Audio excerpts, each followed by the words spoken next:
GST rate में सुधार के बाद अब फेस्टिवल सीजन से पहले केंद्र सरकार के कर्मचारी को एक गुड न्यूज मिलने की उम्मीद जताई जा रही है। बताया जा रहा है कि केंद्र सरकार के कर्मचारियों का महंगाई भत्ता यानी कि डीए जल्द ही बढ़ने वाला है। चलिए जानते हैं कब तक कर्मचारियों को डीए बढ़ने की खुशी जो है वो मिल सकती है।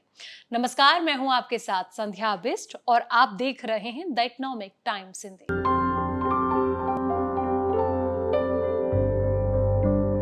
बता दें कि आठवें वेतन आयोग के गठन का लंबे समय से इंतजार कर रहे कर्मचारियों और पेंशनर्स के लिए सरकार दिवाली से पहले ही डीए हाइक का ऐलान कर सकती है। इस कदम से 1.2 करोड़ से ज्यादा केंद्र सरकार के कर्मचारियों और पेंशनर्स को बड़ी राहत मिलने की आशंका जताई जा रही है। दशहरा और दिवाली से पहले कमाई बढ़ने का फायदा जो है वो कर्मचारियों को मिलने का पूरा अनुमान लगाया जा रहा है। केंद्र सरकार के कर्मचारियों का जो डीए है वो 55% से 3% बढ़कर 58% होने की संभावना है। क्योंकि ये जो बढ़ोतरी है जुलाई 2025 से लागू मानी जाएगी, इसलिए केंद्र सरकार के जो कर्मचारी हैं और पेंशनर्स हैं इनको अक्टूबर की सैलरी और साथ ही पेंशन में जुलाई, अगस्त और सितंबर 3 महीने का जो एरियर है वो भी जुड़कर मिलेगा। जानकारी के मुताबिक ये कहा जा रहा है कि अक्टूबर के पहले हफ्ते में 3% डीए हाइक का औपचारिक ऐलान किया जा सकता है। सरकार इसका जो ऐलान है ऐसे समय पर करेगी जिसमें कि त्योहारी सीजन में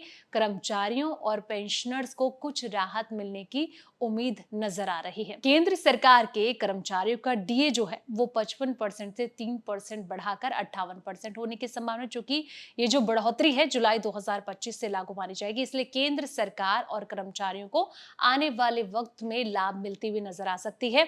अक्टूबर की अगर बात की जाए तो सैलरी और पेंशन में 3 महीने का जो एरियर है वो भी जुड़कर उन्हें मिल सकता है। जानकारी के मुताबिक ये कहा जा रहा है कि अक्टूबर के पहले हफ्ते में 3% डीए हाइक का औपचारिक ऐलान होने की संभावना नजर आ सकती है। सरकार इसका ऐलान ऐसे समय पर करेगी जिसमें कि त्योहारी सीजन में कर्मचारियों और पेंशनर्स को कुछ हद तक राहत मिल सके। सरकार बढ़ती महंगाई से अपने कर्मचारियों को राहत देने के लिए महंगाई भत्ता यानी कि ड्रेनेस अलाउंस जो है यानी कि डीए में साल में 2 बार संशोधन करती है, जिन्हें कि 1 जनवरी और 1 जुलाई से लागू किया जाता है।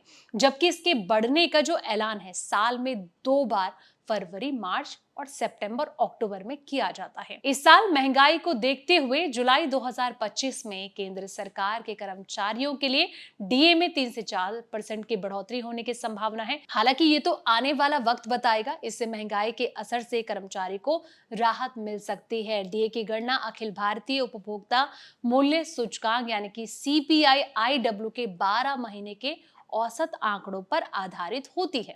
जुलाई 2024 से लेकर जून 2025 तक औसत CPI-IW 143.6 रहा, जिसके हिसाब से 58% की डीए दर बनती है। सातवें वेतन आयोग की अंतिम फैसला जो है, अगर इसे देखा जाए तो सातवें वेतन आयोग के तहत अंतिम डीए बढ़ोतरी मानी जा रही है, क्योंकि ये आयोग जो है दिसंबर 2025 में समाप्त हो रहा है। इसके बाद अगले वेतन आयोग की सिफारिशें लागू होंगी और तस्वीरें जो हैं वो साफ हो पाएंगी। फिलहाल इस वीडियो में इतना ही। ऐसे ही तमाम वीडियोस के लिए आप देखते रहें द इकोनॉमिक टाइम्स हिंदी।